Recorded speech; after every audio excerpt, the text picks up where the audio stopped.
Thanks for finding the time to see me. I know I'm booked in for an appointment later in the week, but I needed to speak to you before then, really, so thank you. It's been an okay couple of days. It's just things are getting a bit full on at home now, and I needed to take a step away from it. Work's been alright. Actually, I found out I got that promotion. You're looking at the manager of the new Patrick Street branch. I'm delighted. And I'll be hiring new staff for the cash desks, and I've never known the bank to be so busy. It's great. Plus, I think it's come at a good time for me too. I need my own distraction, my own project, something to put my energy into. I'm sure I'll be told when I'm needed at home, but at the moment Ben has it all under control. He reckons he's just doing research for now, but I've got a feeling his mind is already made up. You're the only person I've spoken to about it. I don't see a need to tell anybody else. If we get accepted and the process starts, then I'll let people know. And it hasn't really sunk in that Ben wants us to do this. I mean, we went through it all before, years ago, when we first found out that we couldn't have children. And we decided against adoption. He felt so strongly about his child not being his own, and he couldn't get past that. But now that he's about to turn 40, he feels differently. The thought of him never being a father unnerves him. I think it's just a reaction to this milestone birthday, and I've told him that. He agreed with me, but he says he wants to look into it anyway. What can I do? It took us a long time to come to terms with the fact that we weren't going to raise a family. And that was really difficult because it had always been part of the plan. And I had to accept that I was never going to have a baby. And that wasn't easy. But we coped with it and moved on. We've made great lives for ourselves, I think. We bought a lovely semi-D out in Douglas and designed it just how we wanted. It's perfect. We both enjoy our jobs, and that's rare. We get to see our families and friends all the time. It's great. I'm very happy. I know I spoke to you about this already last week, but it's just that since then, I've been reminiscing about when I first met Ben. I was in my last year at school and I was on the quiz team. We were in the final round of the County Cork Championships and up against Ashton boys. Ben's younger brother Liam was on that team, and Ben had come along to show his support. I can't remember what the winning question was, but St. Mary's did win that final. That was the first day I spoke to him, just briefly. I remembered he'd played hurling for Mallow and was a bit of a local heartthrob.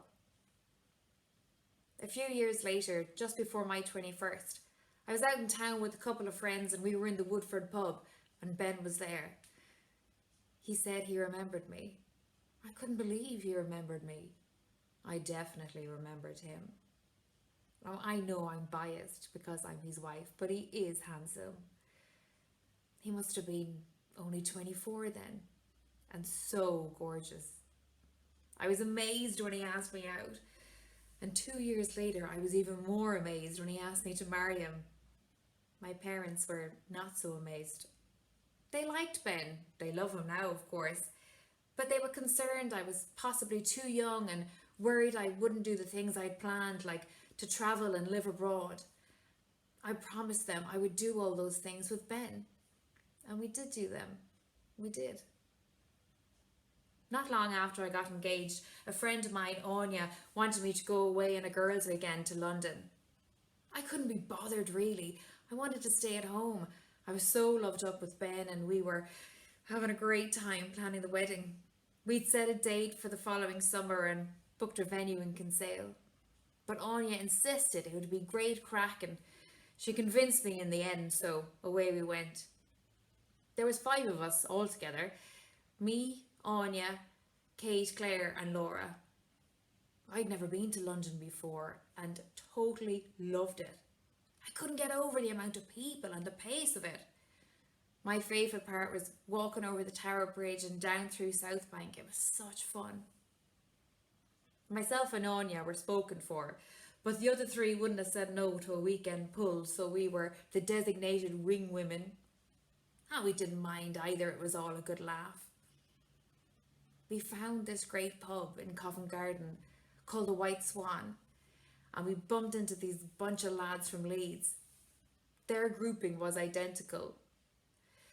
2 wingmen and 3 singles. But nothing happened, it was all just fun and pints, jokey banter. At one point in the night, Anya privately remarked she thought I was getting a bit pally with one of the lads. Alex, his name was.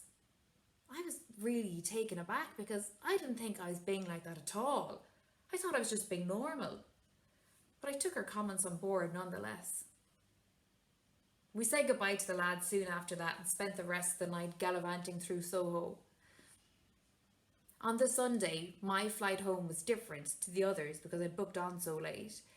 And I was having a drink before boarding when I saw Alex again. He said it was cheaper to fly to Leeds than to get the train, which seemed odd, but he asked if he could join me. It was really nice talking to him. It was very easy talking to him. He was a kind person. He gave me his business card and said if I was ever in Leeds to give him a bell. I didn't think there was any harm in that. It was innocent enough, and he knew about Ben anyway. But the mad thing was that a couple of months later, work sent me and a few of my team on a 2-day training course in Leeds. I didn't text him. I thought that would have been weird. But he was in the same restaurant I was in that night with my colleagues. Crazy. And he decided it must be fate. I wasn't convinced myself. Ben doesn't believe in that kind of thing. He reckons life just is what it is. It was really good to see him. We had a few drinks and the night just flew by. He spoke about how much he'd love to visit Ireland someday. I told him not to bother with Dublin. Cork was the real capital and he'd have the best time there. He agreed it would be his first stop. I'm sorry, you probably think I've gone off on a total tangent here, but there is a reason I'm telling you this. I'm telling you this because I need to. And I'm telling you because I'm hoping it's going to help me. I knew it was wrong, but I still did it. I'd never cheated on anyone before. I always thought it was such a pathetic thing to do. No excuses. If you cheated, you were a horrible person and that was it. And I don't know why I did it. It's not like I wasn't happy with Ben or that I didn't love him anymore. Maybe it was because I could get away with it. Or subconsciously I thought my parents were right. I was too young to be getting married. Or maybe it was because he was so different to Ben. I was so attracted to him. I loved his accent. Honestly, I don't know. It was a long time ago. And it was just the once.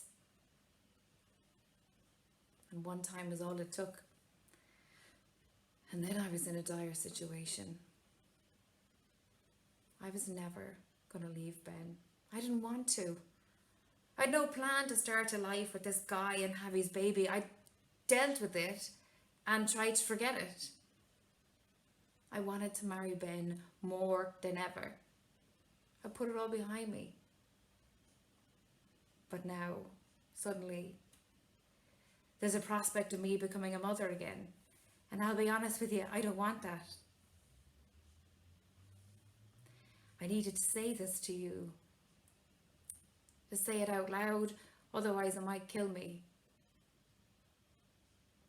It feels like a kind of a punishment, all these feelings being raked up again. I'd learned to live with that secret. There were days I didn't even think about it. but it's all I can think about now. I've always loved Ben. He's been my man for forever, as far as I'm concerned. And if his heart is set on adoption, then, although we have been through it all before, and if things were different, I'd put my foot down and say no. No, darling, we've made our choice. But I owe him so much.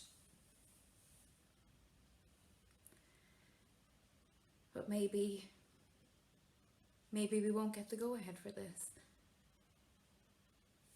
Maybe he might change his mind. I could be worrying over nothing. Not that this was ever nothing. Anyway, our time is nearly up. Thank you for listening to me. It has helped.